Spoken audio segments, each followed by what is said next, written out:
Radio USA ਸੁਣ ਰਹੇ ਸਾਰੇ ਹੀ ਮਾਣਯੋਗ ਅਤੇ ਸਤਿਕਾਰਤ ਸਰੋਤਿਆਂ ਨੂੰ ਪਿਆਰ ਸਤਿਕਾਰ ਸਹਿ ਨਿੱਘੀ ਜਿਹੀ ਸਤਿ ਸ੍ਰੀ ਅਕਾਲ। ਸਭ ਨੂੰ ਜੀ ਨੂੰ ਆਖਦੇ ਹਾਂ। ਸਰੋਤਿਓ, ਪ੍ਰੋਗਰਾਮ ਦੇ ਵਿੱਚ ਆਪ ਸਭ ਦਾ ਸਵਾਗਤ ਹੈ। ਪ੍ਰੋਗਰਾਮ ਅਪਡੇਟ ਅਮਰੀਕਾ ਦਾ ਸ਼ਾਮ ਦਾ ਬੁਲੇਟਿਨ ਲੈ ਕੇ ਹਾਜ਼ਰ ਹੋ ਚੁੱਕੇ ਹਾਂ। ਮੇਰੇ ਨਾਲ ਇਸ ਮੌਕੇ ਪ੍ਰੋਗਰਾਮ ਦੇ ਵਿੱਚ ਜੁੜ ਚੁੱਕੇ ਨੇ ਸੈਨ ਹੋਜ਼ੇ ਸਟੂਡੀਓਜ਼ ਤੋਂ ਹਰਜੋਤ ਸਿੰਘ ਖਾਲਸਾ ਜੀ। ਜੀ ਆਇਆਂ ਨੂੰ ਸਵਾਗਤ ਹੈ। ਸਤਿ ਸ੍ਰੀ ਅਕਾਲ। ਸਤਿ ਸ਼੍ਰੀ ਅਕਾਲ, ਧੰਨਵਾਦ ਜੀ ਆਇਆਂ ਨੂੰ। ਪੰਜਾਬੀ ਰੇਡੀਓ USA ਦੇ ਜਿੰਨੇ ਵੀ ਸਰੋਤੇ ਸਾਡੇ ਸਾਰੇ ਹੀ AM ਸਟੇਸ਼ਨ, FM ਸਟੇਸ਼ਨ, ਘਰਾਂ ਦੇ ਵਿੱਚ ਰੇਡੀਓ ਸੈਟਸ ਦੇ ਉੱਤੇ, ਟੈਲੀਫੋਨ ਦੇ ਰਾਹੀਂ, ਫੇਸਬੁੱਕ, YouTube 'ਤੇ ਲਾਈਵ ਦੇਖ ਰਹੇ ਹੋ, ਸੁਣ ਰਹੇ ਹੋ, ਸਾਰਿਆਂ ਨੂੰ ਜੀ ਆਇਆਂ ਨੂੰ ਅਤੇ ਬਹੁਤ ਹੀ ਪਿਆਰ ਅਤੇ ਸਤਿਕਾਰ ਭਰੀ ਸਤਿ ਸ੍ਰੀ ਅਕਾਲ। ਸਰੋਤਿਓ, ਅੱਜ ਅਕਤੂਬਰ ਦੀ 16 ਤਰੀਕ ਆ, ਦਿਨ ਸ਼ੁੱਕਰਵਾਰ ਆ, ਅਤੇ ਤੁਹਾਡੇ ਲਈ ਸ਼ਾਮ ਦਾ ਅਪਡੇਟ ਅਮਰੀਕਾ ਪ੍ਰੋਗਰਾਮ ਲੈ ਕੇ ਹਾਜ਼ਰ ਹੋਏ ਹਾਂ। ਪ੍ਰੋਗਰਾਮ ਸ਼ੁਰੂ ਕਰਨ ਤੋਂ ਪਹਿਲਾਂ ਸਾਡੇ ਅੱਜ ਦੇ ਸਪਾਂਸਰਜ਼ ਉਹਨਾਂ ਦਾ ਧੰਨਵਾਦ। ਖਾਲਸਾ ਇੰਸ਼ੋਰੈਂਸ ਏਜੰਸੀ ਵਾਲੇ, ਜਿਨ੍ਹਾਂ ਦੇ ਕੋਲੋਂ ਤੁਸੀਂ ਹਰ ਇੱਕ ਤਰੀਕੇ ਦੀ ਇੰਸ਼ੋਰੈਂਸ ਕਰਵਾ ਸਕਦੇ ਹੋ। ਇੰਸ਼ੋਰੈਂਸ ਬਾਰੇ ਪਤਾ ਕਰਨ ਲਈ ਕਾਲ 408-272-2500 4082722500। ਨਾਲ ਹੀ Amarjit Singh Fresno, Rajpal Singh, Kulwant Singh Lachhar, Bakersfield, Avtar Singh, Manzal Clovis, Manjit Singh Fremont, Pawan Singh, Gaurav Singh Sohta, Yuba City, Major Singh Sidhu, Bakersfield, Amarjit Singh, Jaswinder Kaur Virk, Houston Texas. ਇਸ ਮੌਕੇ covered California health insurance, Obamacare ਦੀਆਂ ਰੀਨਿਊਅਲਸ ਅਤੇ ਨਵੀਆਂ ਐਪਲੀਕੇਸ਼ਨਸ ਦਾ ਸਮਾਂ ਚੱਲ ਰਿਹਾ ਆ। ਉਸ ਦੇ ਬਾਰੇ ਜਾਣਕਾਰੀ ਲਈ ਕਾਲ ਖਾਲਸਾ ਇੰਸ਼ੋਰੈਂਸ ਏਜੰਸੀ 4082722500। ਅਸੀਂ ਇਹਨਾਂ ਸਾਰਿਆਂ ਦਾ ਬਹੁਤ ਬਹੁਤ ਧੰਨਵਾਦ ਕਰਦੇ ਹਾਂ। ਜੇਕਰ ਤੁਸੀਂ ਜਾਂ ਕੋਈ ਹੋਰ ਕਾਰੋਬਾਰ ਇਸ ਪ੍ਰੋਗਰਾਮ ਨੂੰ ਸਪਾਂਸਰ ਕਰਨਾ ਚਾਹੁੰਦੇ ਹੋ, ਸੰਪਰਕ ਕਰੋ 408-722-7698 ਦੇ ਉੱਤੇ। ਜੀ, ਅੱਜ ਦੀਆਂ ਖਬਰਾਂ ਵੱਲ ਆਈਏ। ਸਭ ਤੋਂ ਪਹਿਲੀ ਖਬਰ ਆਪਣੀ ਗੋਲਡਨ ਸਟੇਟ ਕੈਲੀਫੋਰਨੀਆ ਤੋਂ ਆ। ਕੈਲੀਫੋਰਨੀਆ ਦੀ ਸਟੇਟ 'ਚ ਵੱਖ-ਵੱਖ ਜਗ੍ਹਾ ਦੇ ਉੱਤੇ ਅੱਗ ਨੂੰ ਲੈ ਕੇ ਵਾਈਟ ਹਾਊਸ ਦੇ ਨਾਲ ਜਿਹੜੀ ਆ ਕੈਲੀਫੋਰਨੀਆ ਦੀ ਸਟੇਟ ਦੀ ਕਾਫੀ ਕਸ਼ਮਕਸ਼ ਚੱਲ ਰਹੀ ਸੀ। ਪਿਛਲੇ ਦਿਨਾਂ ਦੇ ਵਿੱਚ ਫੀਮਾ, ਜਿਹੜੀ ਫੈਡਰਲ ਐਮਰਜੈਂਸੀ ਮੈਨੇਜਮੈਂਟ ਏਜੰਸੀ ਹੈਗੀ ਆ, ਉਸ ਨੇ ਨਾਂਹ ਕਰ ਦਿੱਤੀ ਸੀ ਵੀ ਅਸੀਂ ਕੈਲੀਫੋਰਨੀਆ ਵਾਲਿਆਂ ਨੂੰ ਇਹ ਪੈਸੇ ਨਹੀਂ ਦੇਣੇ ਜਿਹੜੇ ਅੱਗ ਦੇ ਵਿੱਚ ਨੁਕਸਾਨ ਹੋਇਆ ਹੈਗਾ ਆ। ਸੋ ਉਹ ਤੋਂ ਬਾਅਦ ਮਾਹੌਲ ਜਿਹੜਾ ਕਾਫੀ ਗਰਮਾਇਆ ਗਿਆ। ਅਤੇ ਅੱਜ ਹੁਣ ਤੋਂ ਕੁਛ ਘੰਟੇ ਪਹਿਲਾਂ ਜਿਹੜੇ ਪ੍ਰੈਜ਼ੀਡੈਂਟ ਡੋਨਲਡ ਟਰੰਪ ਆ, ਉਹਨਾਂ ਨੇ ਕੈਲੀਫੋਰਨੀਆ ਦੇ ਗਵਰਨਰ ਗੈਬਨ ਨਿਊਸਮ ਜਿਹੜੇ ਆ, ਉਹਨਾਂ ਦੇ ਨਾਲ ਗੱਲਬਾਤ ਕੀਤੀ ਆ। ਅਤੇ ਨਾਲ ਹੀ ਉਹਨਾਂ ਨੇ ਕਿਹਾ ਆ ਵੀ ਜਿਹੜਾ ਮੇਜਰ ਡਿਜ਼ਾਸਟਰ ਡੈਕਲਰੇਸ਼ਨ ਰਿਕੁਐਸਟ ਸੀਗੀ ਕੈਲੀਫੋਰਨੀਆ ਵੱਲੋਂ, ਉਹਦੇ ਲਈ ਉਹਨਾਂ ਨੂੰ ਅਪਰੂਵ ਕਰ ਦਿੱਤਾ ਹੈਗਾ। ਸੋ ਸਟੇਟ ਆਫ ਕੈਲੀਫੋਰਨੀਆ ਨੂੰ ਹੁਣ ਜਿਹੜਾ ਰੀਸੈਂਟਲੀ ਅੱਗ ਦੇ ਨਾਲ ਨੁਕਸਾਨ ਹੋਇਆ, ਜਿਹਦੇ ਵਿੱਚ 9200 ਦੇ ਕਰੀਬ ਜਿਹੜੀਆਂ ਸਟਰਕਚਰਸ ਆ ਸੜ ਕੇ ਸਵਾਹ ਹੋ ਗਈਆਂ, ਅਤੇ ਲੱਖਾਂ ਦੇ ਹਿਸਾਬ ਦੇ ਨਾਲ ਏਕੜ ਜਿਹੜੀ ਜ਼ਮੀਨ ਆ ਉਹ ਵੀ ਸੜ ਕੇ ਸਵਾਹ ਹੋਈ ਹੈਗੀ ਆ। ਉਹਦੇ ਸੰਬੰਧ ਦੇ ਵਿੱਚ $229 ਮਿਲੀਅਨ ਦੇ ਕਰੀਬ ਜਿਹੜੀ ਆ ਫੈਡਰਲ ਗਵਰਨਮੈਂਟ ਹੁਣ ਸਟੇਟ ਆਫ ਕੈਲੀਫੋਰਨੀਆ ਨੂੰ ਇਹ ਪੈਸੇ ਦੇ ਦੇਵੇਗੀ। ਜੀ, ਅਗਲੀ ਜਿਹੜੀ ਹਰਜੋਤ ਸਿੰਘ ਜੀ ਗੱਲ ਕਰਦੇ ਜਾਈਏ, ਰਾਸ਼ਟਰਪਤੀ ਟਰੰਪ ਹੁਣ ਸੁਪਰੀਮ ਕੋਰਟ ਦੇ ਵਿੱਚ ਜਾਣਗੇ ਵੀ ਉਹਨਾਂ ਦੇ ਜਿਹੜੇ ਟੈਕਸ ਆ ਉਹਨਾਂ ਦੀ ਇਨਫੋਰਮੇਸ਼ਨ ਉਸ ਨੂੰ ਵਿਦਹੋਲਡ ਕਰਨ ਦੀ ਉਹਨਾਂ ਨੂੰ ਆਗਿਆ ਮਿਲੇ। ਸੋ ਉਸ ਦੇ ਬਾਰੇ ਵੀ ਸੁਪਰੀਮ ਕੋਰਟ ਮੇ ਬੀ ਜਲਦ ਹੀ ਸੁਣਵਾਈ ਲੈ ਕੇ ਉਸ ਦੇ ਉੱਤੇ ਕੋਈ ਫੈਸਲਾ ਸੁਣਾ ਸਕਦੀ ਆ। ਅਤੇ ਨਾਲ ਹੀ ਟਰੰਪ ਐਡਮਿਨਿਸਟ੍ਰੇਸ਼ਨ ਸੁਪਰੀਮ ਕੋਰਟ ਦਾ ਦਰਵਾਜ਼ਾ ਉਹਨਾਂ ਨੇ ਹੁਣ ਖੜਕਾਇਆ ਆ ਇਸ ਮਾਮਲੇ ਵਿੱਚ ਵੀ ਸੈਂਸਸ ਦੇ ਵਿੱਚ ਅਨਡਾਕੂਮੈਂਟਡ ਇਮੀਗਰੈਂਟਸ ਆ, ਉਹਨਾਂ ਨੂੰ ਗਿਣਿਆ ਜਾਵੇ ਜਾਂ ਨਾ ਜਾਵੇ, ਵੀ ਉਹਨਾਂ ਨੂੰ ਐਕਸਕਲੂਡ ਕੀਤਾ ਜਾਵੇ। ਖਾਸ ਕਰਕੇ ਅਗਲੇ ਸਾਲ ਜਦੋਂ ਹੁਣ ਰੀਡਿਸਟ੍ਰਿਕਟਿੰਗ ਜਿਹੜੀ ਹੋਣੀ ਆ, ਵੀ ਮੁੜ ਦੁਬਾਰਾ ਹਲਕੇ ਜਿਹੜੇ ਨਿਰਧਾਰਿਤ ਕੀਤੇ ਜਾਣੇ ਆ, ਕਿਹੜੇ ਇਲਾਕੇ ਜਿਹੜੇ ਆ ਉਹ ਆਉਣੇ ਆ, ਉਸ ਦੇ ਵਿੱਚ ਟਰੰਪ ਐਡਮਿਨਿਸਟ੍ਰੇਸ਼ਨ ਚਾਹੁੰਦੀ ਸੀ ਵੀ ਜਿਹੜੇ ਅਨਡਾਕੂਮੈਂਟਡ ਇਮੀਗਰੈਂਟ ਆ ਉਹ ਨਾ ਗਿਣੇ ਜਾਣ। ਪਰ ਸੈਂਸਸ ਦੇ ਵਿੱਚ ਵੀ ਉਹਨਾਂ ਨੇ ਇੱਦਾਂ ਦਾ ਸਵਾਲ ਲਿਆਉਣ ਦੀ ਕੋਸ਼ਿਸ਼ ਕੀਤੀ ਸੀ, ਪਰ ਉਸ ਟਾਈਮ ਦੇ ਉੱਤੇ ਅਦਾਲਤਾਂ ਦੇ ਵਿੱਚ ਇਹਨਾਂ ਦਾ ਜਿਹੜਾ ਹੱਥ ਪੱਲਾ ਹੈ ਉਹ ਨਹੀਂ ਸੀ ਫੜਿਆ ਗਿਆ, ਉਸ ਦੀ ਆਗਿਆ ਇਹਨਾਂ ਨੂੰ ਨਹੀਂ ਮਿਲੀ। ਪਰ ਹੁਣ ਸੁਪਰੀਮ ਕੋਰਟ ਦੇ ਵਿੱਚ ਇਹ ਦੁਬਾਰਾ ਇਸ ਚੀਜ਼ ਨੂੰ ਕਰਨ ਦੇ ਲਈ ਉਹ ਜਾ ਸਕਦੇ ਨੇ, ਜਾ ਰਹੇ ਨੇ ਇਨਫੈਕਟ। ਅਤੇ ਹੁਣ ਦੇਖਦੇ ਹਾਂ ਵੀ ਸੁਪਰੀਮ ਕੋਰਟ ਉਸ ਦੇ ਉੱਤੇ ਕੀ ਸੁਣਵਾਈ ਤੋਂ ਬਾਅਦ ਦੇ ਵਿੱਚ, ਕੀ ਤਰਕ ਸੁਣਨ ਤੋਂ ਬਾਅਦ ਦੇ ਵਿੱਚ ਉਹ ਫੈਸਲਾ ਸੁਣਾਇਆ ਜਾਵੇਗਾ। ਜੀ ਬਿਲਕੁਲ, ਸਰੋਤਿਆਂ ਨੂੰ ਯਾਦ ਹੋਊਗਾ US ਸੁਪਰੀਮ ਕੋਰਟ ਦੇ ਕੋਲ ਕੇਸ ਗਿਆ ਸੀ ਪਈ ਸੈਂਸਸ ਦੇ ਵਿੱਚ ਸਿਟੀਜ਼ਨਸ਼ਿਪ ਵਾਲਾ ਕੁਐਸਚਨ ਜਿਹੜਾ ਰੱਖਿਆ ਜਾਵੇ ਜਾਂ ਨਾ, ਅਤੇ US ਦੀ ਸੁਪਰੀਮ ਕੋਰਟ ਨੇ ਨਾਂਹ ਕਰ ਦਿੱਤੀ ਸੀ। ਪਰ ਹੁਣ ਇਹ ਜਿਹੜਾ ਨਵਾਂ ਕੇਸ ਆ, ਇਸ ਦੀ ਜਿਹੜੀ ਹੀਅਰਿੰਗ ਆ ਨਵੰਬਰ 30 ਦੇ ਲਾਗੇ ਛਾਗੇ ਹੋਊਗੀ। ਇਹਦੇ ਬੇਸ ਦੇ ਉੱਤੇ ਕਈ ਸਟੇਟਸ ਜਿਹੜੀਆਂ, ਜਿੱਦਾਂ ਸਾਡੀ ਗੋਲਡਨ ਸਟੇਟ ਕੈਲੀਫੋਰਨੀਆ, ਫਲੋਰੀਡਾ ਅਤੇ ਟੈਕਸਸ, ਉਹਦੇ ਵਿੱਚ ਸੀਟਾਂ ਦਾ ਜਿਹੜਾ ਹਾਊਸ ਦੀਆਂ ਸੀਟਸ ਹੈਗੀਆਂ ਆ ਕਾਂਗਰਸ ਦੀਆਂ, ਉਹ ਵੱਧ ਸਕਦੀਆਂ ਸੀਆਂ। ਪਰ ਦੂਸਰੇ ਪਾਸੇ ਕਹਿੰਦੇ ਅਲਬਾਮਾ, ਮਿਨੇਸੋਟਾ ਅਤੇ ਓਹਾਇਓ ਜਿਹੜੇ ਆ ਉਹ ਲੂਜ਼ ਵੀ ਕਰ ਸਕਦੇ ਹੈਗੇ ਆ। ਸੋ ਇਸ ਜਿਹੜਾ US ਸੁਪਰੀਮ ਕੋਰਟ ਦਾ ਹੁਣ ਡਿਸੀਜਨ ਆਊਗਾ ਉਹ ਤੋਂ ਬਾਅਦ ਐਕਚੁਅਲ ਪਤਾ ਲੱਗੂਗਾ ਵੀ ਕਿੱਥੇ ਕੀ ਚੇਂਜਸ ਹੋਣ ਜਾ ਰਹੀਆਂ ਹੈਗੀਆਂ। ਜੀ ਬਿਲਕੁਲ। ਅਗਲੀ ਜਿਹੜੀ ਗੱਲ ਕਰਦੇ ਜਾਈਏ, ਅਮਰੀਕਾ ਦੇ ਸਿਰ ਦੇ ਉੱਤੇ ਕਰਜ਼ਾ ਰਿਕਾਰਡ ਤੋੜ ਜਿਹੜਾ ਉਹ ਹੋ ਚੁੱਕਾ ਆ।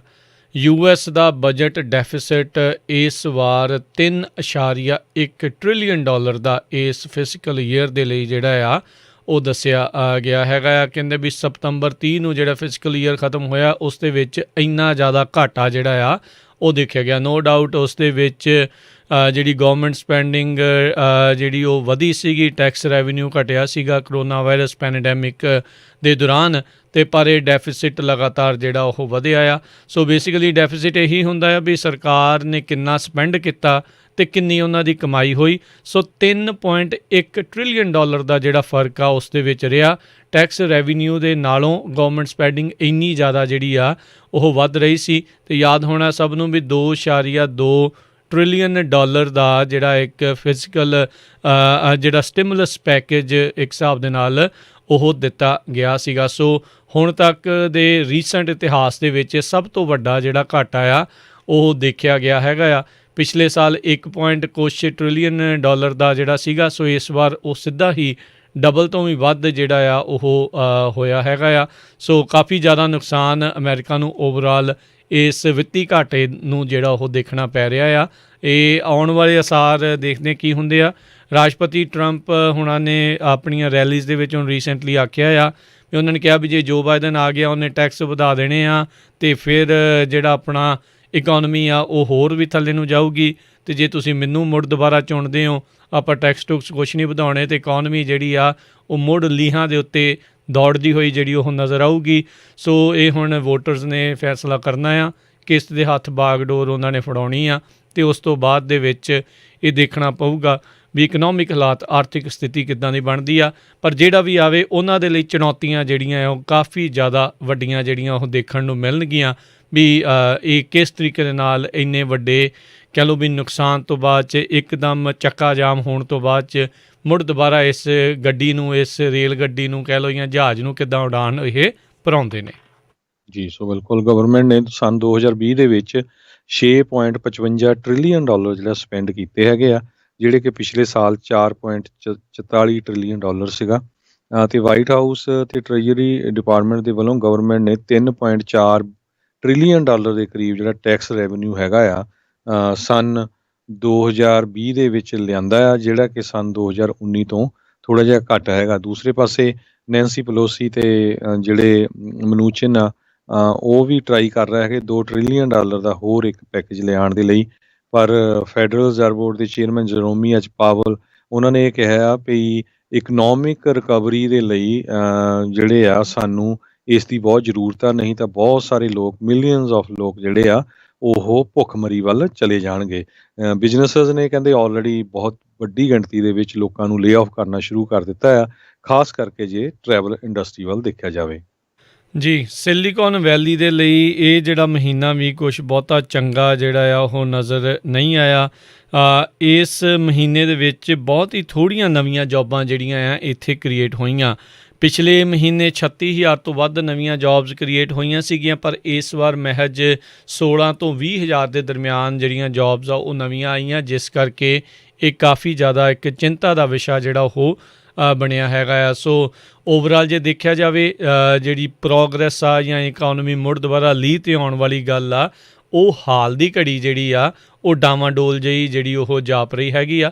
ਚਲੋ ਆਪਾਂ ਉਮੀਦ ਕਰਦੇ ਹਾਂ ਵੀ ਸਾਰਾ ਕੁਛ ਵਧੀਆ ਮੁੜ ਦੁਬਾਰਾ ਠੀਕ ਜਿਹੜਾ ਹੋਵੇ, ਪਰ ਹਾਲਾਤ ਅਜੇ ਕੁਛ ਬਹੁਤੇ ਜ਼ਿਆਦਾ ਚੰਗੇ ਜਿਹੜੇ ਆ ਉਹ ਨਜ਼ਰ ਨਹੀਂ ਆ ਰਹੇ ਹੈਗੇ।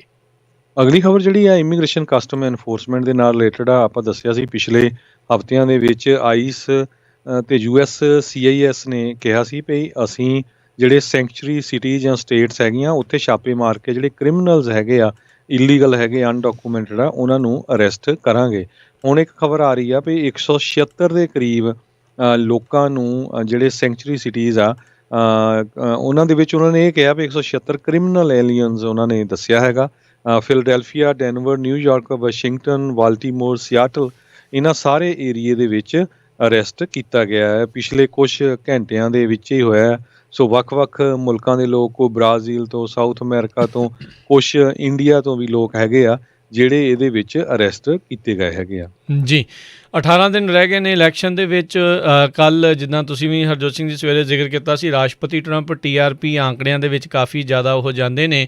ਕੱਲ੍ਹ ਦੀ ਬਾਈਡਨ ਦੀ ਟਾਊਨ ਹਾਲ ਮੀਟਿੰਗ ਦੇ ਵਿੱਚ ਕਹਿੰਦੇ 7 ਲੱਖ ਵੱਧ ਦਰਸ਼ਕਾਂ ਨੇ ਉਹਨਾਂ ਦੇ ਜਿਹੜਾ ਇਹ ਟਾਊਨ ਹਾਲ ਆ ਉਹ ਦੇਖਿਆ ਹੈਗਾ। ਸੋ ਵੱਖ-ਵੱਖ ਚੈਨਲਸ ਦੇ ਉੱਤੇ ਜਿਹੜਾ ਪ੍ਰਸਾਰਿਤ ਜਿਹੜਾ ਉਹ ਕੀਤਾ ਗਿਆ ਸੀ। ਉੱਧਰ ਸਾਬਕਾ ਰਾਸ਼ਟਰਪਤੀ ਬਰਾਕ ਓਬਾਮਾ ਫਿਲਡੈਲਫੀਆ ਦੇ ਵਿੱਚ ਬਾਈਡਨ ਦੇ ਲਈ ਕੈਂਪੇਨ ਕਰਦੇ ਹੋਏ ਅਗਲੇ ਹਫਤੇ ਜਿਹੜੇ ਉਹ ਨਜ਼ਰ ਆਉਣਗੇ। ਰਾਸ਼ਟਰਪਤੀ ਟਰੰਪ ਨੇ ਫਲੋਰੀਡਾ ਦਾ ਰੁੱਖ ਇੱਕ ਵਾਰੀ ਫੇਰ ਕੀਤਾ ਆ। ਉੱਥੇ ਬਹੁਤ ਹੀ ਘੱਟ ਮਾਰਜਨ ਆ ਦੋਨਾਂ ਹੀ ਕੈਂਡੀਡੇਟਸ ਦੇ ਦਰਮਿਆਨ। ਇੱਕ ਸਵਿੰਗ ਸਟੇਟ ਆ ਅਤੇ ਇਹ ਸਟੇਟ ਜਿਹੜਾ ਵੀ ਲੈ ਕੇ ਜਾਊਗਾ ਉਹ ਮਜ਼ਬੂਤੀ ਉਸ ਦੇ ਵੱਲ ਹੋਊਗੀ ਵੀ ਉਹ ਇਲੈਕਟੋਰਲ ਕਾਲਜ ਦੇ ਵਿੱਚ ਉਹ ਜਿੱਤ ਸਕਦਾ ਆ। ਉੱਧਰ ਅੱਜ ਇੱਕ ਆਡੀਓ, ਇੱਕ ਗੱਲਬਾਤ ਰਾਸ਼ਟਰਪਤੀ ਟਰੰਪ ਦੇ ਸਾਬਕਾ chief of staff general John Kelly ਉਹਨਾਂ ਦੀ ਸਾਹਮਣੇ ਆਈ। ਉਹਨਾਂ ਇਹ ਕਹਿੰਦੇ ਹੋਏ ਜਿਹੜੇ ਉਹ ਪਾਏ ਗਏ ਵੀ ਉਹਨਾਂ ਨੇ ਜਿਹੜਾ ਰਾਸ਼ਟਰਪਤੀ ਟਰੰਪ ਵਰਗਾ ਝੂਠਾ ਬੰਦਾ, ਇਹ ਉਹਨਾਂ ਦੀ ਕਹਿਣੇ ਆ ਵੀ ਉਹਨਾਂ ਵਰਗਾ ਜਿਹੜਾ ਉਹ ਦੇਖਿਆ ਨਹੀਂ। ਕਹਿੰਦੇ ਵੀ ਹਰ ਇੱਕ ਰਿਲੇਸ਼ਨਸ਼ਿਪ ਉਹ ਇੱਕ ਹਿਸਾਬ ਦੇ ਨਾਲ ਦੇਖਦੇ ਵਿੱਚ ਕੀ ਨਫਾ ਨੁਕਸਾਨ ਜਿਹੜਾ ਉਹਨਾਂ ਨੂੰ ਉਹ ਹੈਗਾ ਆ। ਅਤੇ ਕਹਿੰਦੇ ਵੀ ਬਹੁਤ ਜ਼ਿਆਦਾ ਉਹ ਕਿਤੇ ਨਾ ਕਿਤੇ ਝੂਠ ਬੋਲਦੇ ਰਹਿੰਦੇ ਨੇ ਅਤੇ ਇੰਨਾ ਉਹਨਾਂ ਨੇ, ਇਹ ਉਹਨਾਂ ਦੇ ਸ਼ਬਦ ਨੇ ਵੀ ਇੰਨਾ ਮਾੜਾ ਬੰਦਾ ਮੈਂ ਉਹਨਾਂ ਨੇ ਦੇਖਿਆ ਨਹੀਂ ਹੈਗਾ। ਸੋ ਜੌਨ ਕੈਲੀ ਦੀਆਂ ਕੁਛ ਗੱਲਾਂ ਇਹ ਹੁਣ ਸਾਹਮਣੇ ਆਈਆਂ, ਇਸ ਮੌਕੇ ਆ ਰਹੀਆਂ। ਵੈਸੇ ਇੱਦਾਂ ਦੀਆਂ ਗੱਲਾਂ ਕਾਫੀ ਵਾਰੀ ਰਾਸ਼ਟਰਪਤੀ ਟਰੰਪ ਦੇ ਬਾਰੇ ਜਿਹੜੀਆਂ ਉਹ ਪਤਾ ਲੱਗ ਚੁੱਕੀਆਂ ਹੋਈਆਂ। ਉਹਨਾਂ ਦੇ ਨਜ਼ਦੀਕ ਰਹਿ ਰਹੇ ਕਈ ਲੋਕ ਆ, ਉਹਨਾਂ ਨੇ ਆਖਿਆ ਆ। ਕੱਲ੍ਹ ਇੱਕ ਹੋਰ ਸੈਨੇਟਰ ਬੈਨ ਸਾਸ, ਉਹਨਾਂ ਨੇ ਵੀ ਰਾਸ਼ਟਰਪਤੀ ਟਰੰਪ ਤੋਂ ਜਿਹੜਾ ਉਹ ਕਿਨਾਰਾ ਕੀਤਾ ਆ। ਆਲਰੇਡੀ ਆਪਾਂ ਦੇਖ ਰਹੇ ਹਾਂ ਵੀ ਕੁਛ GOP ਦੇ ਗਵਰਨਰਸ ਉਹਨਾਂ ਨੇ ਰਾਸ਼ਟਰਪਤੀ ਟਰੰਪ ਦੇ ਨਾਲੋਂ ਕਿਨਾਰਾ ਕੀਤਾ ਹੈ। ਖਾਸ ਕਰਕੇ ਉਹ ਲੋਕ ਨੇ ਜਿਨ੍ਹਾਂ ਦੀਆਂ ਰੀ-ਇਲੈਕਸ਼ਨਸ ਇੱਕ ਹਿਸਾਬ ਦੇ ਨਾਲ ਮੁੜ ਦੁਬਾਰਾ ਆ ਰਹੀਆਂ। ਸ਼ਾਇਦ ਉਹ ਦੇਖ ਰਹੇ ਆ ਵੀ ਇਹ ਜਿਹੜਾ ਆ ਇਹਨਾਂ ਤੋਂ ਪਰੇ ਹੋਇਆ ਜਾਵੇ ਤਾਂ ਸ਼ਾਇਦ ਉਹਨਾਂ ਦੇ ਰੀ-ਇਲੈਕਸ਼ਨ ਦੇ ਚਾਂਸ ਵਧੀਆ ਆ। ਕਈ ਵਾਰੀ ਉਹ ਕਹਿੰਦੇ ਆ ਵੀ ਜਦੋਂ ਆਲੇ ਦੁਆਲਿਓਂ ਪੰਛੀ ਅਤੇ ਚੂਹੇ ਜਦੋਂ ਪਰੇ ਨੂੰ ਜਾ ਰਹੇ ਹੋਣ ਡੁੱਬਦੀ ਹੋਈ ਕਿਸ਼ਤੀ ਤੋਂ, ਤਾਂ ਉੱਥੋਂ ਵੀ ਕਿਤੇ ਨਾ ਕਿਤੇ ਇਹ ਜਿਹੜਾ ਇਸ਼ਾਰਾ ਜਿਹਾ ਜਿਹੜਾ ਉਹ ਮਿਲ ਜਾਂਦਾ ਆ। ਬਾਕੀ ਜਿਹੜੀ ਸਿਆਸਤ ਆ ਇਸ ਦੇ ਵਿੱਚ ਕੁਛ ਵੀ ਜਿਹੜਾ ਉਹ ਹੋ ਸਕਦਾ ਆ, ਪਰ ਕਿਤੇ ਨਾ ਕਿਤੇ ਨਜ਼ਦੀਕੀ ਲੋਕ ਜਾਂ ਜਿਹੜੇ ਕਿ ਪਹਿਲੋਂ ਪੂਰੇ ਸਪੋਰਟਰ ਸੀਗੇ ਉਹ ਰਾਸ਼ਟਰਪਤੀ ਟਰੰਪ ਦੇ ਨਾਲੋਂ ਕੁਛ ਟੁੱਟਣੇ ਸ਼ੁਰੂ ਹੋਏ ਨੇ। ਜੀ, ਸੋ ਬਿਲਕੁਲ ਸੋਸ਼ਲ ਮੀਡੀਆ ਨੂੰ ਲੈ ਕੇ ਵੀ ਬਹੁਤ ਰਿਪੋਰਟਸ ਆ ਰਹੀਆਂ ਵੀ ਵੱਖ-ਵੱਖ ਤਰ੍ਹਾਂ ਦੇ ਜਿਹੜੇ ਸੋਸ਼ਲ ਮੀਡੀਆ ਆ, ਕੋਈ ਖਾਸ ਕਰਕੇ ਟਵਿੱਟਰ ਕਿਤੇ ਸਲੋ ਕਰ ਰਿਹਾ, ਕਿਤੇ ਲੋਕ ਜਿਹੜੇ ਆ ਵੱਖ-ਵੱਖ ਮੀਡੀਅਮ ਰਾਹੀਂ ਜਿਹੜਾ ਜੋ ਬਾਈਡਨ ਦੀ ਰਿਪੋਰਟ ਨੂੰ ਵਧਾਉਣ ਦੇ ਲਈ ਦੇਖ ਰਹੇ ਸੀ। ਸੋ ਕਾਫੀ ਮਾਹੌਲ ਜਿਹੜਾ ਆ ਇਲੈਕਸ਼ਨ ਦੇ ਵਿੱਚ ਗਰਮਾਇਆ ਹੋਇਆ ਆ। ਜਿਸ ਤਰ੍ਹਾਂ ਮੈਂ ਪਹਿਲਾਂ ਆਈਸ ਦੀ ਗੱਲ ਕੀਤੀ ਸੀ, ਬਹੁਤ ਸਾਰੇ ਲੋਕਾਂ ਨੂੰ ਅਰੈਸਟ ਕੀਤਾ ਜਾ ਰਿਹਾ, ਡਿਪੋਰਟ ਕੀਤਾ ਜਾ ਰਿਹਾ। ਲੋਕ ਜਿਹੜੇ ਆ ਤਰਲੋ ਮੱਛੀ ਹੋ ਰਿਹਾ ਅਮਰੀਕਾ 'ਚ ਆਉਣ ਨੂੰ। ਪਰ ਦੂਸਰੇ ਪਾਸੇ ਅੱਜ ਇੱਕ ਇਹ ਵੀ ਰਿਪੋਰਟ ਆਈ ਆ ਵੀ ਬਹੁਤ ਸਾਰੇ ਅਮਰੀਕਨ ਆਪਣੀ ਸਿਟੀਜ਼ਨਸ਼ਿਪ ਜਿਹੜੀ ਆ ਉਹ ਛੱਡ ਰਹੇ ਹੈਗੇ ਆ। ਪਿਛਲੇ ਦਹਾਕੇ ਦੇ ਦੌਰਾਨ 37,000 ਲੋਕਾਂ ਨੇ ਆਪਣੀ ਜਿਹੜੀ US ਦੀ ਸਿਟੀਜ਼ਨਸ਼ਿਪ ਆ ਉਸ ਨੂੰ ਛੱਡ ਦਿੱਤਾ ਹੈ। 5300 ਦੇ ਕਰੀਬ ਲੋਕਾਂ ਨੇ ਆਪਣੇ ਜਿਹੜੇ ਪਾਸਪੋਰਟ ਅਤੇ ਗ੍ਰੀਨ ਕਾਰਡ ਆ ਉਹ ਪਿਛਲੇ 2 ਕੁਆਰਟਰਸ ਦੇ ਵਿੱਚ ਟਰਨ ਇਨ ਕਰ ਦਿੱਤੇ ਹੈਗੇ ਆ। ਹਾਲਾਂਕਿ ਕਹਿੰਦੇ ਜੇ ਤੁਸੀਂ ਸਿਟੀਜ਼ਨਸ਼ਿਪ ਛੱਡਣੀ ਆ ਫਿਰ ਵੀ ਤੁਹਾਨੂੰ ਜਿਹੜੀ ਫੀਸ ਆ ਉਹ ਦੇਣੀ ਪੈਂਦੀ ਹੈਗੀ ਆ। ਸੋ ਲੋਕ ਜਿਹੜੇ ਆ ਉਹ ਫੀਸ ਵੀ ਦੇ ਰਹੇ $2300 ਦੇ ਕਰੀਬ। ਜੇ ਇੰਪੋਰਟੈਂਟ ਲੋਕਾਂ ਦੀ ਗੱਲ ਕਰਦੇ ਜਾਈਏ, UK ਦੇ ਪ੍ਰਾਈਮ ਮਿਨਿਸਟਰ ਬੋਰਿਸ ਜੌਨਸਨ 2000 ਦੇ ਵਿੱਚ ਉਹਨਾਂ ਨੇ US ਦੇ ਵਿੱਚ ਸਿਟੀਜ਼ਨਸ਼ਿਪ ਲਈ ਸੀ, ਡਿਊਅਲ ਸਿਟੀਜ਼ਨਸ਼ਿਪ, ਅਤੇ ਉਹਨਾਂ ਨੇ 2016 ਦੇ ਵਿੱਚ ਜਿਹੜੀ ਆਪਣੀ US ਦੀ ਸਿਟੀਜ਼ਨਸ਼ਿਪ ਆ ਉਸ ਨੂੰ ਛੱਡ ਦਿੱਤਾ ਸੀ। ਜੀ, ਅਗਲੀ ਜਿਹੜੀ ਹਰਜੋਤ ਸਿੰਘ ਦੀ ਗੱਲ ਕਰਦੇ ਜਾਈਏ, ਫੈਡਰਲ ਕਮਿਊਨੀਕੇਸ਼ਨ ਕਮਿਸ਼ਨ FCC ਜਿਸ ਨੂੰ ਆਖਿਆ ਜਾਂਦਾ ਆ, ਉਹ ਹੁਣ 3 ਹਫ਼ਤੇ ਤੋਂ ਘੱਟ ਸਮਾਂ ਰਹਿ ਗਿਆ ਇਲੈਕਸ਼ਨ ਦੇ ਵਿੱਚ। ਉਹਨਾਂ ਨੇ ਇਸ਼ਾਰਾ ਜਿਹਾ ਕੀਤਾ ਹੈ ਵੀ ਸੋਸ਼ਲ ਮੀਡੀਆ ਕੰਪਨੀਜ਼ ਨੂੰ ਉਹ ਰੈਗੂਲੇਟ ਕਰਨ ਬਾਰੇ ਸੋਚ ਸਕਦੇ ਆ। ਖਾਸ ਕਰਕੇ ਜਿਹੜੀਆਂ ਪੋਲੀਟੀਕਲ ਕੰਟੈਂਟ ਜਿਹੜਾ ਔਨਲਾਈਨ ਪੇਸ਼ ਕੀਤਾ ਜਾਂਦਾ ਆ, ਸਿਆਸੀ ਜਿਹੜਾ ਆ ਉਹ ਦਿਖਾਇਆ ਜਾਂਦਾ ਵੀ ਉਸ ਦੇ ਉੱਤੇ ਕਿਸ ਤਰੀਕੇ ਦੀਆਂ ਪਾਲਿਸੀਜ਼ ਜਿਹੜੀਆਂ ਉਹ ਲਿਆਂਦੀਆਂ ਜਾ ਸਕਦੀਆਂ। ਆਪਾਂ ਦੇਖਿਆ ਵੀ ਪਿਛਲੇ ਦਿਨਾਂ ਦੇ ਵਿੱਚ ਜਿੱਦਾਂ ਤੁਸੀਂ ਵੀ ਜ਼ਿਕਰ ਕੀਤਾ, ਟਵਿੱਟਰ ਫੇਸਬੁੱਕ ਦੇ ਦੁਆਰਾ ਕਈ ਤਰੀਕੇ ਦੀਆਂ ਨਵੀਆਂ ਪਾਲਿਸੀਜ਼, ਕੁਛ ਬੈਨਸ ਜਿਹੜੇ ਆ ਉਹ ਲਿਆਂਦੇ ਗਏ ਆ। ਉੱਧਰ ਕਮਿਸ਼ਨਰ ਜਿਹੜੀ ਰੋਜ਼ਨ ਵਾਟਸਨ ਆ, ਉਹਨਾਂ ਨੇ ਕਿਹਾ ਵੀ ਟਾਈਮਿੰਗ ਬੜੀ ਅਬਸਰਡ ਜੀ ਜਿਹੜੀ ਉਹ ਹੈਗੀ ਆ, ਅਤੇ ਉਹਨੇ ਕਿਹਾ ਵੀ ਰਾਈਟ ਨਾਓ ਇਹਨਾਂ ਦੇ ਉੱਤੇ ਪਾਲਿਸੀ ਜਾਂ ਇਹਨਾਂ ਦੇ ਉੱਤੇ ਇਹ 3 ਹਫ਼ਤੇ ਪਹਿਲਾਂ ਲਿਆਂਦਾ ਜਾ ਰਿਹਾ। ਲੱਗ ਤਾਂ ਇੱਦਾਂ ਹੀ ਰਿਹਾ ਵੀ ਪ੍ਰੈਜ਼ੀਡੈਂਟ ਜਿਹੜੇ ਇਹਨਾਂ ਪਲੇਟਫਾਰਮਸ ਨੂੰ ਜਿਹੜਾ ਕਿਤੇ ਨਾ ਕਿਤੇ ਡਰਾਉਣ ਦੀ ਜਾਂ ਕੁਛ ਇੱਦਾਂ ਦੀਆਂ ਚੀਜ਼ਾਂ ਜਿਹੜੀਆਂ ਇੰਟੀਮੀਡੇਟ ਕਰਨ ਦੀ ਜਿਹੜੀ ਕੋਸ਼ਿਸ਼ ਆ ਉਹ ਕਰ ਰਹੇ ਹੈਗੇ ਆ। FCC ਕਹਿੰਦੇ ਵੀ ਉਹਨਾਂ ਦਾ ਕੋਈ ਕੰਮ ਨਹੀਂ ਆ ਵੀ ਉਹ ਰਾਸ਼ਟਰਪਤੀ ਟਰੰਪ ਦੀ ਸਪੀਚ ਪੁਲਿਸ ਦੇ ਵਜੋਂ ਜਿਹੜਾ ਉਹ ਕੰਮ ਜਿਹੜਾ ਉਹ ਕਰਨ। ਅਜੀਤ ਪਾਈ ਜਿਹੜਾ ਕਿ ਇਸ FCC ਦਾ ਮੇਨ ਬੰਦਾ ਰਿਹਾ ਹੈਗਾ ਆ, ਉਹ FCC ਦਾ ਇੱਕ ਹਿਸਾਬ ਦੇ ਨਾਲ ਰਿਪਬਲਿਕਨ ਚੇਅਰਮੈਨ ਦੇ ਵਜੋਂ ਵੀ ਉਹ ਜਾਣਿਆ ਜਾਂਦਾ ਆ। ਜੀ ਬਿਲਕੁਲ। ਅਗਲੀ ਖਬਰ ਚੱਲੀਏ ਜਿਹੜੀ ਕਿ ਥਾਈਲੈਂਡ ਤੋਂ ਆ ਰਹੀ ਆ। ਥਾਈਲੈਂਡ ਦੇ ਇੱਕ ਵਾਰੀ ਫਿਰ ਐਮਰਜੈਂਸੀ ਡਿਕਲੇਅਰ ਕਰ ਦਿੱਤੀ ਹੈਗੀ ਆ। 5 ਜਣਿਆਂ ਤੋਂ ਵੱਧ ਉੱਥੇ ਕੋਈ ਵੀ ਇਕੱਠਾ ਨਹੀਂ ਹੋ ਸਕਦਾ। ਤੇ ਜਿਹੜੇ ਪ੍ਰੋਟੈਸਟਰਸ ਹੈਗੇ ਆ, 2 ਪ੍ਰੋਟੈਸਟਰਸ ਨੂੰ ਲਾਈਫ ਇੰਪ੍ਰਿਜ਼ਨਮੈਂਟ ਵੀ ਕਰ ਦਿੱਤਾ ਗਿਆ। ਕਹਿੰਦੇ ਵੀ ਉਹਨਾਂ ਨੂੰ ਚਾਰਜ ਕੀਤਾ ਗਿਆ ਵੀ ਉਹ ਜਿਹੜੀ ਉੱਥੇ ਦੀ ਮਹਾਰਾਣੀ ਆ ਉਹਦੇ ਅਗੇਂਸਟ ਵਾਇਲੈਂਸ ਜਿਹੜੀ ਆ ਫੈਲਾ ਰਹੇ ਹੈਗੇ ਆ। ਸੋ ਉੱਥੇ ਲੱਖਾਂ ਦੀ ਗਿਣਤੀ ਦੇ ਵਿੱਚ ਜਿਹੜੇ ਲੋਕ ਆ ਉਹ ਪ੍ਰੋ ਡੈਮੋਕ੍ਰੇਸੀ ਦੇ ਲਈ ਪ੍ਰੋਟੈਸਟ ਕਰ ਰਹੇ ਹੈਗੇ ਆ। ਸੋ ਇਸੇ ਤਰ੍ਹਾਂ ਜੇ ਇੰਟਰਨੈਸ਼ਨਲ ਲੈਵਲ ਦੀ ਹੋਰ ਖਬਰ ਸਾਂਝੀ ਕਰਦੇ ਜਾਈਏ, ਫਰਾਂਸ ਤੋਂ ਆ ਰਹੀ ਆ। ਫਰਾਂਸ ਦੇ ਵਿੱਚ ਮੁਸਲਮਾਨਾਂ ਨੇ ਇੱਕ ਟੀਚਰ ਦਾ ਜਿਹੜਾ ਸਿਰ ਵੱਢ ਦਿੱਤਾ ਕਿਉਂਕਿ ਉਸ ਨੇ ਮੁਹੰਮਦ ਸਾਹਿਬ ਦੇ ਅਗੇਂਸਟ ਗਲਤ ਜਿਹੜਾ ਬੋਲਿਆ ਸੀ। ਅਤੇ ਉਸ ਤੋਂ ਬਾਅਦ ਜਿਸ ਵੀ ਬੰਦੇ ਨੇ ਜਿਹੜਾ ਇਸ ਟੀਚਰ ਦਾ ਸਿਰ ਵੱਢਿਆ ਸਕੂਲ ਦੇ ਬਾਹਰ, ਅਤੇ ਉਸ ਬੰਦੇ ਨੂੰ ਵੀ ਜਿਹੜੀ ਫਰਾਂਸ ਦੀ ਪੁਲਿਸ ਆ ਉਸ ਨੇ ਗੋਲੀਆਂ ਮਾਰ ਕੇ ਮਾਰ ਦਿੱਤਾ।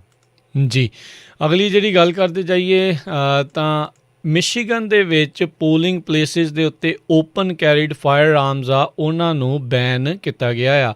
ਮਿਸ਼ੀਗਨ ਦੇ ਸੈਕਟਰੀ ਆਫ ਸਟੇਟ ਜੋਸਲਿਨ ਬੈਂਸਨ ਉਹਨਾਂ ਨੇ ਲੋਕਲ ਕਲਰਕਸ ਨੂੰ ਇਹ ਜਾਣਕਾਰੀ ਜਿਹੜੀ ਆ ਉਹ ਦਿੱਤੀ ਆ। ਜਿਹੜਾ ਵੀ ਕੋਈ 3 ਨਵੰਬਰ ਨੂੰ ਪੋਲਸ ਦੇ ਵਿੱਚ ਓਪਨ ਕਰਕੇ ਲੈ ਕੇ ਜਾਵੇਗਾ ਉਸ ਨੂੰ ਜਿਹੜਾ ਉਹ ਇਜਾਜ਼ਤ ਨਹੀਂ ਹੈਗੀ, ਉਸ ਦੇ ਉੱਤੇ ਬੈਨ ਜਿਹੜਾ ਉਹ ਲਾਇਆ ਗਿਆ ਹੈ। ਉੱਦਾਂ ਮਿਸ਼ੀਗਨ ਦੇ ਕਈ ਇਲਾਕਿਆਂ ਦੇ ਵਿੱਚ ਉੱਥੇ ਜਿਹੜਾ ਓਪਨ ਕੈਰੀ ਫਾਇਰ ਆਰਮਸ ਕਰਨ ਲੈ ਕੇ ਜਾਣ ਦੀਆਂ ਤੁਹਾਨੂੰ ਇਜਾਜ਼ਤ ਜਿਹੜੀ ਹੁੰਦੀ ਆ, ਪਰ ਪੋਲਿੰਗ ਸਟੇਸ਼ਨਸ ਦੇ ਉੱਤੇ ਹੁਣ ਓਪਨ ਕੈਰੀ ਜਿਹੜੇ ਉਹ ਨਹੀਂ ਲਿਜਾਏ ਜਾ ਸਕਦੇ। ਉੱਧਰ ਇਲੈਕਸ਼ਨ ਦੇ ਨਾਲ ਹੀ ਜੁੜੀ ਹੋਈ ਗੱਲ ਕਰਦੇ ਜਾਈਏ, ਕਹਿੰਦੇ ਪੈਂਸਲਵੇਨੀਆ ਦੇ ਵਿੱਚ ਇੱਕ ਰਿਪੋਰਟ ਦੇ ਮੁਤਾਬਕ 3,70,000 ਮੇਲ ਇਨ ਬੈਲਟਸ ਜਿਹੜੇ ਐਪਲੀਕੇਸ਼ਨਸ ਆ ਉਹ ਰਿਜੈਕਟ ਕੀਤੀਆਂ ਗਈਆਂ ਨੇ, ਉਹ ਰਿਜੈਕਟਡ ਹੋ ਚੁੱਕੀਆਂ ਨੇ। ਕਹਿੰਦੇ ਵੀ ਕਈ ਰੈਜ਼ੀਡੈਂਟਸ ਨੇ ਇੱਕ ਤੋਂ ਵੱਧ ਜਿਹੜੇ ਬੈਲਟ ਰਿਕੁਐਸਟ ਵੀ ਜਿਹੜੇ ਆ ਉਹ ਕੀਤੇ ਹੋਏ ਹੋ ਸਕਦੇ ਆ। ਕਹਿੰਦੇ ਗਲਤੀ ਦੇ ਨਾਲ ਉਹਨਾਂ ਨੇ ਕੀਤੀਆਂ ਹੋਣਗੀਆਂ। ਪ੍ਰੋ ਪਬਲਿਕਾ ਦੇ ਦੁਆਰਾ ਇੱਕ ਰਿਪੋਰਟ ਜਿਹੜੀ ਪ੍ਰਕਾਸ਼ਿਤ ਕੀਤੀ ਗਈ ਆ, ਉਹਨਾਂ ਦੇ ਵਿੱਚ ਕਿਹਾ ਵੀ 90% ਇਹ ਜਿਹੜੇ ਰਿਜੈਕਟਡ ਬੈਲਟਸ ਆ ਉਹਨਾਂ ਵਿੱਚੋਂ ਇਹ ਡੁਪਲੀਕੇਟ ਬੈਲਟ ਜਿਹੜੇ ਆ ਉਹ ਆਏ ਸੀ। ਕਹਿੰਦੇ 5 ਦੇ ਵਿੱਚੋਂ ਇੱਕ ਐਵਰੀ ਰਿਕੁਐਸਟ ਜਿਹੜਾ ਮੇਲ ਇਨ ਬੈਲਟਸ ਦਾ ਉਹ ਇਸੇ ਕਰਕੇ ਹੀ ਜਿਹੜਾ ਰਿਜੈਕਟ ਆ ਉਹ ਹੋ ਰਿਹਾ ਸੀਗਾ। ਕਹਿੰਦੇ ਬਹੁਤ ਸਾਰੇ ਲੋਕ ਜਿਨ੍ਹਾਂ ਨੇ ਜੂਨ ਪ੍ਰਾਇਮਰੀਜ਼ ਦੇ ਵਿੱਚ ਹਿੱਸਾ ਲਿਆ ਸੀਗਾ ਉਹਨਾਂ ਨੇ ਮੇਲ ਇਨ ਬੈਲਟ ਦਾ ਚੈੱਕ ਬਾਕਸ ਲਿਖ ਕੇ ਜਿਹੜਾ ਉਹ ਨਵੰਬਰ ਦੇ ਲਈ ਘੱਲਿਆ, ਉਹਨਾਂ ਨੂੰ ਇੱਕ ਉੱਦਾਂ ਵੀ ਮਿਲ ਗਿਆ ਅਤੇ ਇੱਕ ਜਿਹੜਾ ਆ ਉਹ ਟਿਕ ਮਾਰਕ ਕਰਨ ਕਰਕੇ ਜਿਹੜਾ ਉਹ ਮਿਲਿਆ। 2 ਬੈਲਟ ਕਈ ਜਿਹੜੇ ਉਹ ਆ ਗਏ, ਜਿਸ ਕਰਕੇ ਪ੍ਰੋਬਲਮ ਦਾ ਸਾਹਮਣਾ ਕਰਨਾ ਪਿਆ। ਕੁੱਲ 2.5 ਮਿਲੀਅਨ ਪੈਂਸਲਵੇਨੀਆ ਦੇ ਨਿਵਾਸੀਆਂ ਨੇ ਇਸ ਇਲੈਕਸ਼ਨ ਦੇ ਲਈ ਮੇਲ ਇਨ ਬੈਲਟਸ ਜਿਹੜੇ ਆ ਉਹ ਉਹਨਾਂ ਨੂੰ ਮੰਗਵਾਇਆ ਸੀਗਾ। ਅਤੇ ਜਿੱਦਾਂ ਆਪਾਂ ਆਲਰੇਡੀ ਦੱਸਿਆ ਪੂਰੇ ਮੁਲਕ ਦੇ ਵਿੱਚ ਹੁਣ ਤੱਕ 15 ਮਿਲੀਅਨ ਮੇਲ ਇਨ ਬੈਲਟਸ ਜਾਂ ਅਰਲੀ ਵੋਟਿੰਗ ਜਿਹੜੀ ਆ ਲੋਕਾਂ ਨੇ ਕਰ ਚੁੱਕੇ ਹੋਏ ਨੇ। ਅਗਲੀ ਖਬਰ, ਸਾਡਾ ਖਬਰਾਂ ਦਾ ਸਮਾਂ ਵੀ ਸਮਾਪਤ ਹੋਣ ਵਾਲਾ। ਆਪਾਂ ਜਿਹੜੀ ਸਟਾਕ ਮਾਰਕੀਟ ਦੀ ਵੀ ਗੱਲ ਕਰਨੀ ਆ। ਜਾਂਦੇ ਆਪਾਂ ਜੇ ਟਰੇਸੀ ਦੀ ਗੱਲ ਕਰਦੇ ਜਾਈਏ, ਟਰੇਸੀ ਦੇ ਵਿੱਚ ਜਿਸ ਤਰ੍ਹਾਂ ਆਪਣੇ ਇੱਕ ਬਜ਼ੁਰਗ ਪਰਮਜੀਤ ਸਿੰਘ ਨੂੰ 2019 ਦੇ ਵਿੱਚ ਇੱਕ ਬੰਦੇ ਨੇ ਜਿਹੜਾ ਪਾਰਕ ਦੇ ਵਿੱਚ ਮਾਰ ਦਿੱਤਾ ਸੀ ਅਤੇ ਉਸ ਨੂੰ ਜੇਲ੍ਹ ਦੇ ਵਿੱਚ ਰੱਖਿਆ ਗਿਆ ਸੀ, ਪਰ ਬਾਅਦ ਦੇ ਵਿੱਚ ਜਿਹੜਾ ਕੋਰਟ ਨੇ ਉਸ ਨੂੰ ਮਾफ़ ਕਰ ਦਿੱਤਾ। ਕਹਿੰਦੇ ਵੀ ਉਹਦੇ ਅਗੇਂਸਟ ਜ਼ਿਆਦਾ ਜਿਹੜੇ ਐਵੀਡੈਂਸ ਨਹੀਂ ਕੋਰਟ ਫਾਈਂਡ ਕਰ ਸਕੀ। ਅਤੇ ਆਪਾਂ ਵੀ ਇੱਕ ਦਿਨ ਪੁਕਾਰ ਕੀਤੀ ਸੀ ਵੀ ਜਿਹੜੇ ਆਪਣੇ ਪੰਜਾਬੀ ਹੈਗੇ ਆ, ਜਿੰਨੇ ਪਰਿਵਾਰ ਖਾਸ ਕਰਕੇ ਉਸ ਏਰੀਆ 'ਚ, ਜ਼ਰੂਰ ਸਾਰਿਆਂ ਨੂੰ ਅੱਗੇ ਹੋ ਕੇ ਆਉਣਾ ਚਾਹੀਦਾ ਆ ਅਤੇ ਇਹਦਾ ਰੌਲਾ ਪਾਉਣਾ ਚਾਹੀਦਾ ਵੀ ਦੇਖੋ ਬਜ਼ੁਰਗ ਦਾ ਸ਼ਰੇਆਮ ਕਤਲ ਕੀਤਾ ਅਤੇ ਬੰਦਾ ਵੀ ਛੱਡ ਦਿੱਤਾ। ਸੋ ਅੱਜ ਜਿਹੜੀ ਟਰੇਸੀ ਦੀ ਪੁਲਿਸ ਆ, ਪੁਲਿਸ ਚੀਫ ਆ ਸੇਕੀਓ ਮਿਲਿੰਗਟਨ, ਉਹਨਾਂ ਨੇ ਇਹ ਕਿਹਾ ਵੀ ਪਰਮਜੀਤ ਸਿੰਘ ਦੀ ਫੈਮਿਲੀ ਨੂੰ ਅਸੀਂ ਮਿਲੇ ਹੈਗੇ ਆ ਅਤੇ ਇਹ ਕੇਸ ਦੁਬਾਰਾ ਕੀ ਫੇਰ ਓਪਨ ਕਰਨ ਜਾ ਰਹੇ ਹੈਗੇ ਆ। ਸੋ ਟਰੇਸੀ ਦੀ ਪੁਲਿਸ ਕਹਿੰਦੇ ਵੀ ਜਿਹੜੇ ਗ੍ਰੈਂਡਫਾਦਰ ਦੀ ਕਿਲਿੰਗ ਹੋਈ ਸੀ, ਜੱਜ ਨੇ ਕੇਸ ਬਾਹਰ ਸਿੱਟਤਾ ਸੀ, ਉਹਦੇ ਸੰਬੰਧ ਦੇ ਵਿੱਚ ਹੁਣ ਉਹ ਕੇਸ ਨੂੰ ਦੁਬਾਰਾ ਕੀ ਫੇਰ ਓਪਨ ਕਰਨਗੇ। ਇਹ ਵੀ ਕੁਛ ਕੁ ਖਬਰਾਂ ਆ ਰਹੀਆਂ ਵੀ ਸ਼ਾਇਦ ਟਰੇਸੀ ਏਰੀਏ ਦੇ ਵਿੱਚ ਆਪਣੇ ਜਿਹੜੇ ਸਿੱਖ ਭੈਣ ਭਰਾ ਹੈਗੇ ਰਲ ਕੇ ਕੈਂਡਲਲਾਈਟ ਵਿਜਲ ਜਾਂ ਉਹਨਾਂ ਦੇ ਹੱਕ ਦੇ ਵਿੱਚ ਹਾਂ ਦਾ ਨਾਰਾ ਮਾਰਨ ਜਾ ਰਹੇ। ਉਹਦੇ ਬਾਰੇ ਕੋਈ ਅਪਡੇਟ ਹੋਈ ਆਪਾਂ ਜ਼ਰੂਰ ਤੁਹਾਡੇ ਨਾਲ ਸਾਂਝੀ ਕਰਾਂਗੇ। ਜੀ ਬਿਲਕੁਲ, ਇਹ ਬਹੁਤ ਜ਼ਰੂਰੀ ਆ। ਨਹੀਂ ਤਾਂ ਇਹ ਸਿਚੁਏਸ਼ਨ, ਕਿਉਂਕਿ ਹਰ ਵਾਰੀ ਹੇਟ ਕ੍ਰਾਈਮ ਜਦੋਂ ਵੀ ਕਿਸੇ ਸਿੱਖਾਂ ਦੇ ਉੱਤੇ ਹੁੰਦਾ ਆ, ਉਹ ਕਿਤੇ ਨਾ ਕਿਤੇ ਇੱਦਾਂ ਹੀ ਰੁਲ ਗੁਲ ਜਾਂਦਾ ਆ। ਬਾਅਦ ਦੇ ਵਿੱਚ ਰੈਗੂਲਰ ਜਿਹੀ ਜਾਂ ਕੋਈ ਇਹਦੀ, ਜਿੱਦਾਂ ਇਸ ਕੇਸ ਦੇ ਵਿੱਚ ਤਾਂ ਚਾਰਜ ਵੀ ਜਿਹੜੇ ਆ ਉਹ ਡਰੋਪ ਹੋ ਗਏ ਸੀਗੇ। ਸੋ ਇਹ ਜ਼ੋਰ ਲਾਉਣਾ ਪੈਣਾ, ਜਿਸ ਥਾਂ ਦੇ ਉੱਤੇ ਰਹਿੰਦੇ ਆ ਤੁਹਾਨੂੰ ਹੱਕ ਜਿਹੜੇ ਆ ਉਹ ਲੈਣੇ ਪੈਣੇ ਆ। ਆਪਾਂ ਦੇਖਦੇ ਹਾਂ ਅਮਰੀਕਾ ਦੇ ਵਿੱਚ ਇਹ ਤੁਹਾਡੇ ਅਧਿਕਾਰਾਂ ਦਾ ਤੁਸੀਂ ਜਿਹੜੇ ਉਸ ਦੇ ਲਈ ਪ੍ਰਦਰਸ਼ਨ ਵੀ ਕਰ ਸਕਦੇ ਹੋ, ਸਾਰਾ ਕੁਛ ਜਿਹੜਾ ਉਹ ਹੁੰਦਾ ਆ। ਸੋ ਇਸ ਨੂੰ ਅਜਾਈਂ ਜਿਹੜਾ ਉਹ ਨਾ ਜਾਣ ਦਿਓ। ਇਹ ਨਾ ਸੋਚੀ ਜਾਓ ਕਿ ਪਤਾ ਨਹੀਂ ਹੋਰ ਲੋਕ ਜਿਵੇਂ ਦੂਜੇ ਲੋਕ ਜਿਹੜੇ ਆ ਉਹ ਕੀ ਕਹਿਣਗੇ। ਹੱਕਾਂ ਦੇ ਲਈ ਹਮੇਸ਼ਾ ਹੀ ਤੁਹਾਨੂੰ ਲੜਨਾ ਪੈਣਾ ਆ ਅਤੇ ਹਮੇਸ਼ਾ ਹੀ ਉਹਦੇ ਲਈ ਖੜਨਾ ਪੈਣਾ ਆ। ਇੱਕ ਜਿਹੜੀ ਜ਼ਰੂਰ ਐਬਸੈਂਟੀ ਮੇਲ ਇਨ ਬੈਲਟਸ ਨੂੰ ਲੈ ਕੇ ਜਿਹੜੀ ਹਰਜੋਤ ਸਿੰਘ ਜੀ ਰੋਜ਼ਾਨਾ ਹੀ ਇੱਦਾਂ ਦੀਆਂ ਖਬਰਾਂ ਜਿਹੜੀਆਂ ਉਹ ਆ ਜਾਂਦੀਆਂ ਆ, ਅਤੇ ਫਿਰ ਉਹ ਫਿਕਰਮੰਦੀ ਵੀ ਲੋਕਾਂ ਦੇ ਲਈ ਬਣ ਜਾਂਦੀ ਆ। USPS ਦਾ ਜਿਹੜਾ ਵਰਕਰ ਆ, ਇੱਕ ਵਾਰੀ ਫਿਰ ਕੰਟੱਕੀ ਦੇ ਇੱਕ ਡੰਪਸਟਰ ਦੇ ਵਿੱਚ ਉਸ ਦੇ ਕੋਲੋਂ ਐਬਸੈਂਟੀ ਬੈਲਟਸ ਜਿਹੜੇ ਅਨਡਿਲੀਵਰਡ ਜਿਹੜੇ ਆ ਉਹ ਲੱਭੇ ਆ। 112 ਅਨਓਪਨਡ ਐਬਸੈਂਟੀ ਬੈਲਟਸ ਇੱਕ ਡੰਪਸਟਰਸ ਦੇ ਵਿੱਚ ਜਿਹੜੇ ਉਹ ਲੱਭੇ ਸੀਗੇ, ਜਿਹੜੇ 40299 ਜ਼ਿਪ ਕੋਡ ਦੇ ਵਿੱਚ ਲੋਕ ਰਹਿੰਦੇ ਸੀ ਜੈਫਰਸਨ ਕਾਊਂਟੀ ਦੇ ਵਿੱਚ। ਉਸ ਦੇ ਦੁਆਰਾ ਜਿਹੜੇ ਆ ਉਹ ਉੱਥੇ ਲੱਭੇ ਆ। ਇੱਕ ਕੰਟਰੈਕਟਰ ਘਰ ਦੀ ਰੈਨੋਵੇਸ਼ਨ ਕਰ ਰਿਹਾ ਸੀ ਅਤੇ ਉਸ ਨੂੰ ਜਿਹੜੇ ਇੱਦਾਂ ਬੈਲਟ ਪਏ ਹੋਏ ਡੰਪਸਟਰ ਦੇ ਵਿੱਚ ਦਿਖੇ। ਉਸਨੇ ਤੁਰੰਤ ਜਿਹੜੇ ਕਾਊਂਟੀ ਨੂੰ ਅਤੇ ਨਿਊਜ਼ ਆਊਟਲੈਟਸ ਨੂੰ ਰਿਪੋਰਟ ਕੀਤਾ, ਜਿਸ ਤੋਂ ਬਾਅਦ ਦੇ ਵਿੱਚ ਪਤਾ ਲੱਗਾ। ਸੋ ਇੱਦਾਂ ਦੀਆਂ ਖਬਰਾਂ ਜਿਹੜੀਆਂ ਆ ਰਹੀਆਂ। ਸੋ ਮੇਕ ਸ਼ੋਰ ਕਰੋ, ਜੇ ਤੁਸੀਂ USPS ਦੇ ਹੱਥ ਜਿਹੜਾ ਨਹੀਂ ਕਰਨਾ ਚਾਹੁੰਦੇ, ਜਿਹੜੇ ਤੁਹਾਡੇ ਥਾਵਾਂ ਦੇ ਉੱਤੇ ਡਰੋਪ ਆਫ ਬਾਕਸ ਲੱਗੇ ਹੋਏ ਨੇ, ਜਾਂ ਜੇ ਤੁਹਾਡੇ ਸੂਬੇ ਦੇ ਵਿੱਚ ਜਾਂ ਤੁਹਾਡੀ ਕਾਊਂਟੀ ਦੇ ਵਿੱਚ ਇਹ ਦਿਨ ਮਿੱਥਿਆ ਗਿਆ ਆ, ਜਿੱਦਾਂ ਇਲੈਕਸ਼ਨ ਡੇ ਵਾਲੇ ਦਿਨ ਤੁਹਾਡਾ ਉਦਣ ਉਹ ਗਿਣ ਲੈਣਗੇ ਉਦਣ ਦਿੱਤਾ ਹੋਇਆ ਬੈਲਟ, ਤਾਂ ਤੁਸੀਂ ਉਸ ਦਿਨ ਵੀ ਉਸ ਤਰੀਕੇ ਦੇ ਨਾਲ ਵੀ ਜਿਹੜਾ ਉਹ ਕਰ ਸਕਦੇ। ਇਸ ਵਾਰ ਮੇਲ ਇਨ ਬੈਲਟਸ ਦੇ ਉੱਤੇ ਬਹੁਤ ਜ਼ਿਆਦਾ ਤਿੱਖੀ ਨਜ਼ਰ ਜਿਹੜੀ ਆ ਦੋਹਾਂ ਹੀ ਤਰਫਾਂ ਤੋਂ ਜਿਹੜੀ ਆ ਉਹ ਰਹਿਣ ਵਾਲੀ ਆ, ਅਤੇ ਇਸ ਨੇ ਮੇਕ ਜਾਂ ਬ੍ਰੇਕ ਕਰਨਾ ਹੈ ਪ੍ਰੈਜ਼ੀਡੈਂਟ ਨੂੰ ਵੀ ਕੌਣ ਜਿਹੜਾ ਉਹ ਆਉਣਾ ਆ, ਕਿਹਦੇ ਹੱਕ 'ਚ ਜ਼ਿਆਦਾ ਆਈਆਂ ਅਤੇ ਕਿਹਦੇ ਜਿਹੜੀਆਂ ਅਗੇਂਸਟ ਦੇ ਵਿੱਚ। ਸੋ ਸਮਾਂ ਆਪਣਾ ਸਮਾਪਤ ਆ। ਕੱਲ੍ਹ ਨੂੰ ਸਵੇਰ ਨੂੰ ਅਪਡੇਟ ਅਮਰੀਕਾ ਦਾ ਜਿਹੜਾ ਵਿਸ਼ੇਸ਼ ਤੌਰ ਦੇ ਉੱਤੇ ਇਮੀਗ੍ਰੇਸ਼ਨ ਵਾਲਾ ਪ੍ਰੋਗਰਾਮ ਹੋਵੇਗਾ। ਸੋ ਉਸ ਦੇ ਵਿੱਚ ਵੀ ਜ਼ਰੂਰ ਤੁਸੀਂ ਜੁੜਿਓ। ਆਪਣੇ ਇਮੀਗ੍ਰੇਸ਼ਨ ਦੇ ਨਾਲ ਸੰਬੰਧਿਤ ਸਵਾਲ ਜਵਾਬ ਵੀ ਜਿਹੜੇ ਉਹ ਤੁਸੀਂ ਉਦੋਂ ਕਰ ਸਕਦੇ ਹੋ। ਅਤੇ ਹੁਣ ਇਜਾਜ਼ਤ ਲੈਣ ਤੋਂ ਪਹਿਲਾਂ ਡਾਓ ਜੋਨਸ ਦੇ ਬਾਰੇ ਪਹਿਲਾਂ ਇੱਕ ਵਾਰੀ ਫਿਰ ਸਟਾਕ ਮਾਰਕੀਟ ਦੀ ਦੱਸਦੇ ਜਾਈਏ। ਅੱਜ ਅੱਪ ਗਈ ਹੈਗੀ ਆ। ਰੀਟੇਲ ਸੇਲਸ ਦੇ ਜਿਹੜੇ ਰਿਜ਼ਲਟ ਆ ਉਹ ਕਾਫੀ ਗੁੱਡ ਆਏ ਹੈਗੇ ਆ ਪਿਛਲੇ ਹਫਤੇ ਦੇ ਸੋ ਲੱਗਦਾ ਕਹਿੰਦੇ ਵੀ ਉਹਦੇ ਨਾਲ ਸਟਾਕ ਮਾਰਕੀਟ ਥੋੜ੍ਹੀ ਅੱਪ ਗਈ ਆ। ਅਤੇ ਜੇ ਕਨਵਰਸ਼ਨ ਦੱਸਦੇ ਜਾਈਏ, $1 ਦੀ ਕੀਮਤ ਇੰਡੀਅਨ ਰੁਪਈਏ ਦੇ ਬਰਾਬਰ $73.44 ਰਹੀ ਆ। $1 ਦੀ ਕੀਮਤ ਆਪਣੇ ਗੁਆਂਢੀ ਮੁਲਕ ਕੈਨੇਡੀਅਨ ਡਾਲਰ ਦੇ ਬਰਾਬਰ ਜਿਹੜੀ ਹੈਗੀ ਆ $1.31 ਰਹੀ ਆ। ਜੀ ਡਾਓ ਜੋਨਸ 112 ਪੁਆਇੰਟਾਂ ਦਾ ਉਛਾਲ ਰਿਹਾ, 28,606 ਦੇ ਉੱਤੇ ਮਾਰਕੀਟ ਕਲੋਜ਼ ਹੋਈ। ਨੈਸਡੈਕ ਦੇ ਵਿੱਚ 42 ਪੁਆਇੰਟ ਘਟੇ, 11,671 ਦੇ ਉੱਤੇ ਕਲੋਜ਼ ਹੋਇਆ। S&P ਜਿਹੜਾ ਉਹ ਬਰਾਬਰ ਰਿਹਾ, 3483 ਰਿਹਾ, ਅਤੇ ਸੋਨੇ ਦੀ ਕੀਮਤ $1902 ਪ੍ਰਤੀ ਆਊਂਸ ਰਹੀ ਆ। ਅਤੇ ਹੁਣ ਇਜਾਜ਼ਤ ਲੈਂਦੇ ਹਾਂ, ਮਿਲਦੇ ਹਾਂ ਅਗਲੀ ਵਾਰ ਤੱਕ ਲਈ। ਸਾਡੇ ਵੱਲੋਂ ਤੁਹਾਨੂੰ ਸਭ ਨੂੰ ਸਤਿ ਸ੍ਰੀ ਅਕਾਲ। ਸੁਣਦੇ ਰਹੋ ਪੰਜਾਬੀ ਰੇਡੀਓ USA।